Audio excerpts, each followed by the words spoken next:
அந்த பையனும் பெண்ணும் ஒரே நாளில் தங்கள் குடும்பங்களை இழந்தனர். அவனை ஆறுதல் படுத்துவதற்காக அந்த பெண் அவனுக்கு ஒரு மிட்டாய் கொடுத்தாள். இதைக் கண்ட லியோ மிகவும் நெகிழ்ந்து போனான். அவன் அந்த மிட்டாயை ஏற்றுக்கொண்டான். அவர்கள் இருவரும் இப்படி ஒருவருக்கொருவர் ஆறுதல் சொல்லிக் கொண்டு வளர்ந்தனர். லியோ ஒருமுறை குற்றம் செய்ததற்காக சிறையில் அடைக்கப்பட்டான். மீனா மட்டுமே அவன் நிரபராதி என்று நம்பினாள். பின்னர் அவனுக்கு செல்ல வேறு இடமில்லாத போது மீனா அவனை தன் வீட்டின் விருந்தினர் அறையில் தங்க அனுமதித்தாள். லியோ படிப்படியாக அவள் மீது காதல் கொண்டான். மீனா தன் கவலைகளை மறப்பதற்காக இரவில் கூடுதல் நேரம் வேலை செய்ய வேண்டியிருந்தது. அவள் வேலையிலிருந்து நீக்கப்பட்டதை நிறுவன பிரதிநிதி மேக்ஸ் கண்டுபிடித்தான். தனக்கு இருந்த சந்தேகத்தை மேக்ஸ் வெளிப்படுத்தினான். ஹான்ஸ் நிறுவனத்தின் முகவரான பாப் ஒரு நல்ல மனிதர் அல்ல என்பதை மேக்ஸ் கண்டுபிடித்தான். சம்பவம் நடப்பதற்கு முன்பு ஹான்ஸ் இசைக்குழுவுடனான ஒப்பந்தத்தை நிறுவனம் மறுபரிசீலனை செய்ய தயாராகி கொண்டிருந்தது.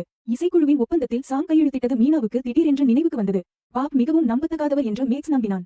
நிறுவனத்தின் நலன்களுக்கு அச்சுறுத்தலாக இருப்பவர்கள் யாராக இருந்தாலும் அவர்களை பற்றி அவதூறு பரப்புவார். அவர்களுக்கு வேறு வழியே இல்லாதவரை அவர்களை தொடர்ந்து வற்புறுத்துவார். இதையெல்லாம் ஹான்ஸிடம் தெரிவிக்குமாறு மேக்ஸ் மீனாவிடம் கூறினார். அன்று இரவு தெருவில் தற்செயலாக ஹான்ஸ் மீனாவை சந்தித்தார். அவர் கவனமாக அவளை பின்தொடர்ந்தார். மீனா தனியாக மது அருந்துவதற்காக ஒரு மளிகை கடைக்கு சென்றாள். அவள் இந்த விஷயங்களை ஹான்ஸிடம் சொல்ல விரும்பினாள். அந்த நேரத்தில் திடீரென்று ஹான்ஸின் தொலைபேசி ஒலித்தது.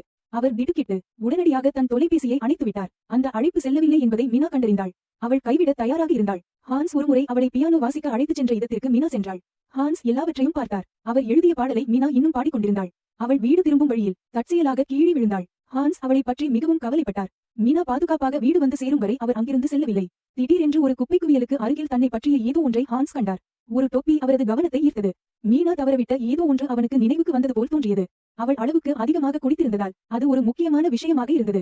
காணாமல் போன பீட்டரால் தொடர்பு கொள்ள முடியவில்லை. பீட்டரின் கார் ஒரு செங்குத்தான பாறையிலிருந்து கீழே விழுந்துவிட்டதை காவல்துறை கண்டுபிடித்தது. மறுநாள் நிலைமையை பற்றி கேட்பதற்காக காவல்துறை மீனாவை அழைத்தது. அந்த செய்தியை கேட்டதும் மீனா அதிர்ச்சியடைந்தாள். கார் விபத்தில் பீட்டர் கோமா நிலைக்கு சென்று விட்டான் என்ற செய்தி வேகமாக பரவியது.